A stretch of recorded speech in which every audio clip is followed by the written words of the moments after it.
In exactly 4 minutes and 12 seconds, you are going to witness the complete psychological collapse of the United States Secretary of Defense.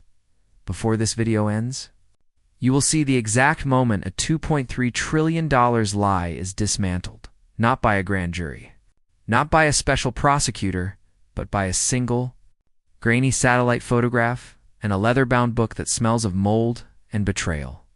You are going to listen to a classified audio recording that Lloyd Austin ordered to be destroyed, a recording where he explicitly refers to the American tax-paying public as biological excess.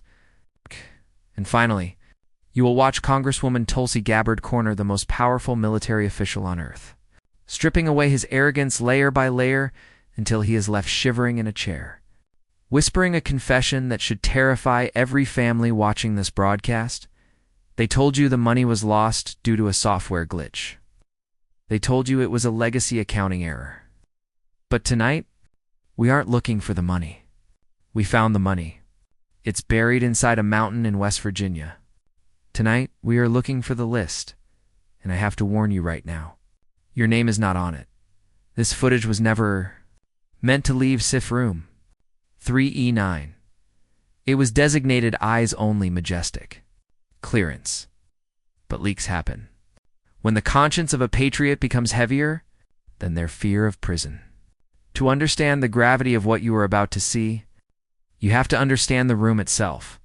We are taking you inside the Pentagon, deep within the earring, into the room known as the tank. The atmosphere in room 3E9 is designed to intimidate. The walls are lined with acoustic dampening foam covered in dark mahogany paneling. The air is filtered to remove moisture and electronic bugs, leaving it dry, cold, and smelling faintly of ozone and stale coffee. The lighting is harsh, clinical, casting long shadows that hide the eyes of the men who decide who lives and who dies. On the morning of October 14, 2025, at exactly 9:14 a.m., that room was packed. The House Oversight Committee had invoked emergency powers to demand answers regarding the Pentagon's 6th consecutive failed financial audit. At the head of the massive, horseshoe-shaped table sat Secretary of Defense Lloyd Austin. Lloyd Austin looked like a man who had already won the argument before it began. He sat with the relaxed posture of someone who controls the world's largest military. His suit was immaculate, his tie perfectly knotted, his face a mask of bored, bureaucratic competence. Flanking him were 4 lawyers and 3 generals, all armed with thick binders filled with technical jargon designed to confuse, exhaust, and deflect. Austin began his opening statement with a level of condescension that was almost impressive. He didn't speak to the congressmen as equals. He spoke to them as if they were slow children who needed the world explained to them. The narrative of missing money, circulating in the sensationalist media, is factually incorrect and dangerous to our operational stability. Austin droned, his voice deep, monotone, and robotic. We are dealing with unsupported journal voucher adjustments caused by legacy system migration friction. When we transfer assets from the old Defense Property Accountability System to the new cloud-based interface, it is a transactional lag, not a loss of tangible assets. The $2.3 trillion is accounted for in the aggregate. It is simply temporarily invisible to the current auditing tools due to incompatible interface protocols. He paused to sip his water, looking over the rim of the glass with a smug satisfaction. He used words like aggregate, interface protocols, and transactional friction as shields. He knew that if he made it boring enough, if he made it technical enough, the cameras would turn off. The congressmen would check their watches, and he would walk out of there untouched. Most of the committee members bought it. You could see the Republicans nodding, ready to accept the excuse. You could see the Democrats shuffling their papers, ready to move on to lunch.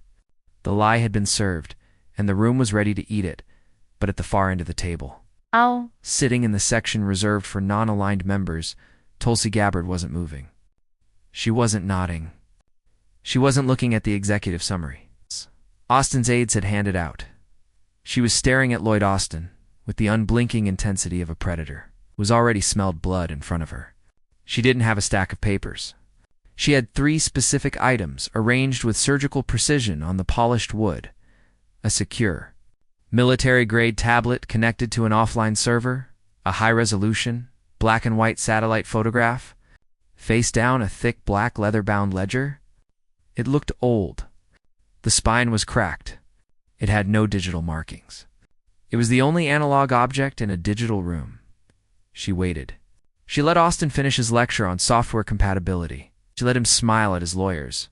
She let the silence stretch for 5, 10, 12 agonizing seconds. It was a power move. She was sucking the air out of the room.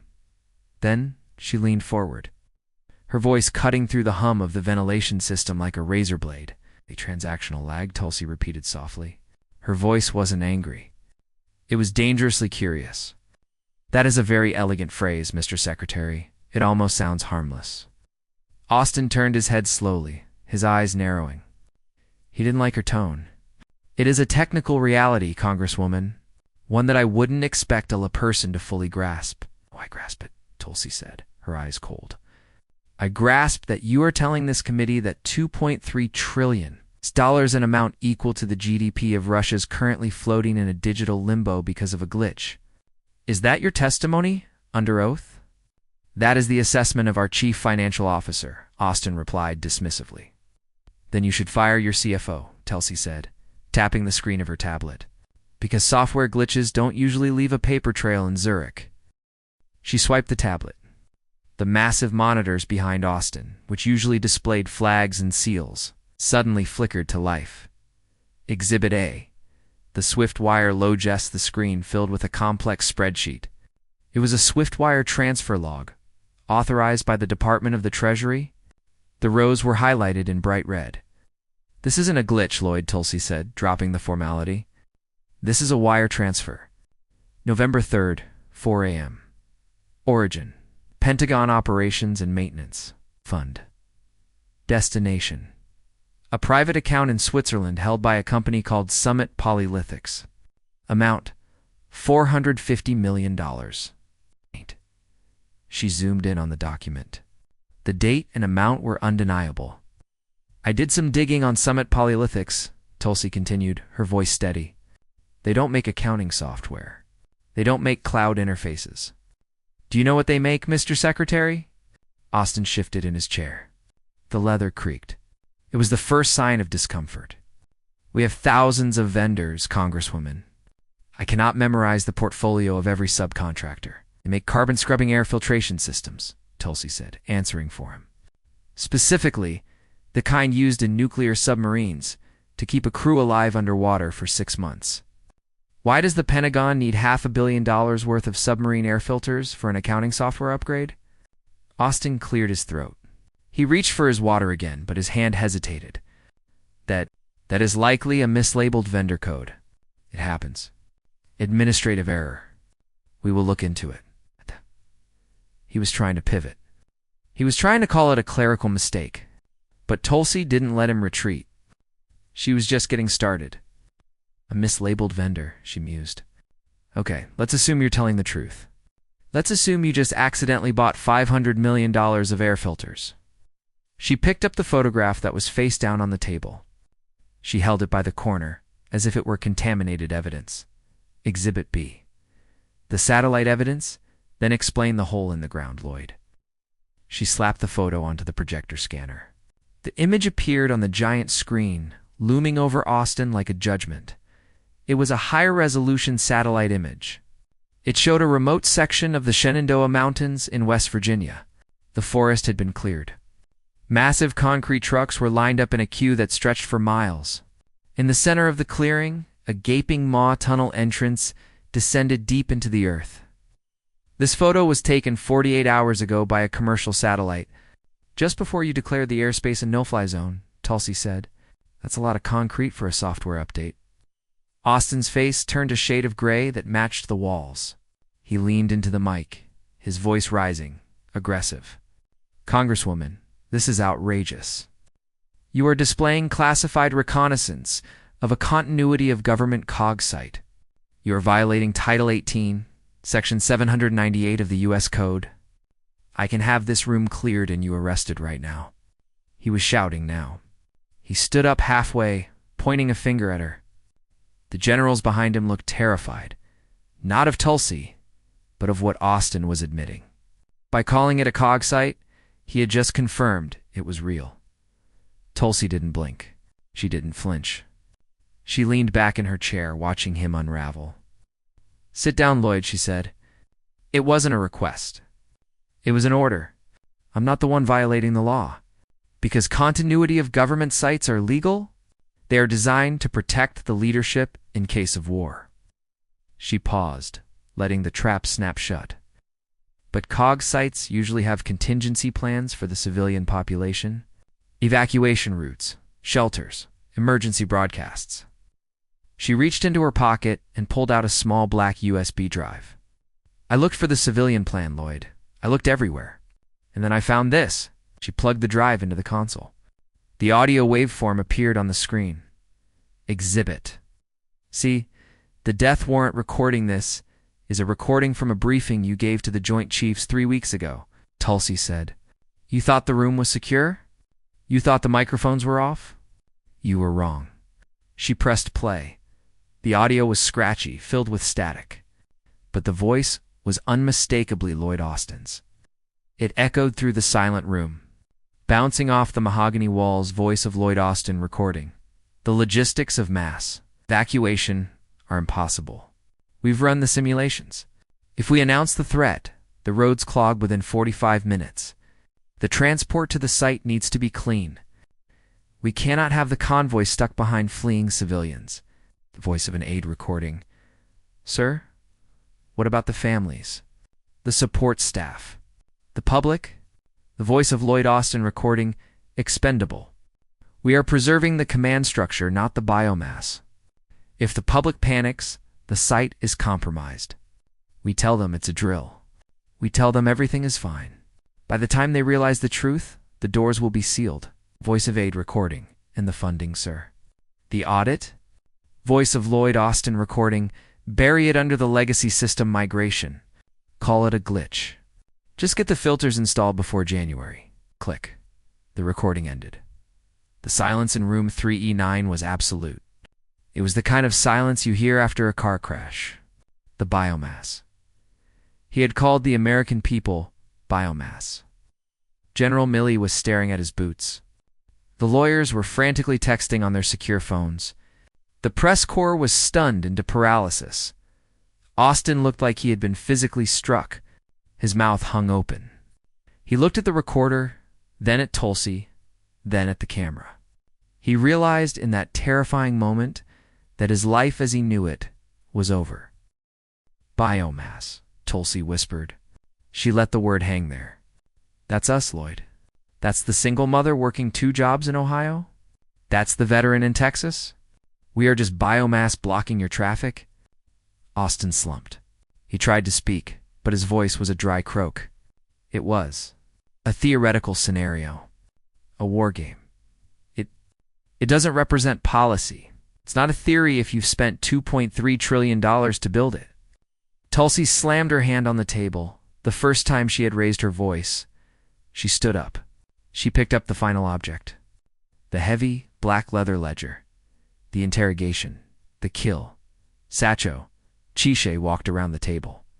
Security guards stepped forward, but she glared them down. She walked until she was standing directly across from Lloyd Austin. "Oh, you told..." "Your Tulsi said, holding the book like a weapon. But you kept a record. You always keep a record. Because you needed to know who was safe." She dropped the ledger onto the table in front of him. Thud. "This is the master entry list for the West Virginia site, isn't it?" Austin stared at the black cover. He was shaking now, visibly shaking. He knew that if she opened that book, it wasn't just him going to jail. It was half of Washington. "Congresswoman," he whispered, pleading. "You cannot open that. The names, the implications. It will cause mass panic. It will destroy the social order." "The social order?" Tulsi scoffed. "You mean your safety?" She reached out and flipped the heavy cover open. She turned the pages, past the executive branch, past the strategic donors, past the media liaisons. She stopped at the very last page. Page 42. She spun the book around so Austin and the cameras could see it. Read the summary, Lloyd. She commanded. Austin refused. He looked away. 8? Tulsi's voice echoed off the walls. Austin looked down at the paper. He read the line, his voice trembling, barely audible. Total capacity, 312. Louder, Tulsi said. Total capacity, 312, Austin said, his voice breaking. Tulsi leaned in, her face inches from his. 312. There are 335 million people in this country. You taxed them. You lied to them. You stole $2.3 trillion from them.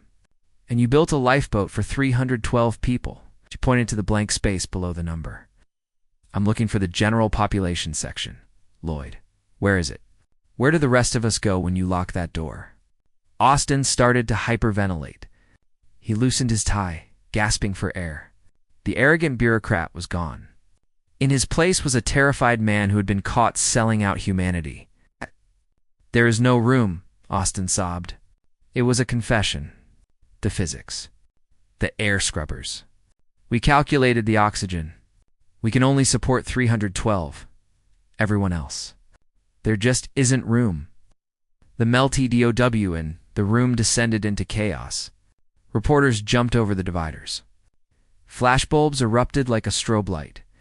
General Milley stood up and walked out of the room, refusing to be part of the frame.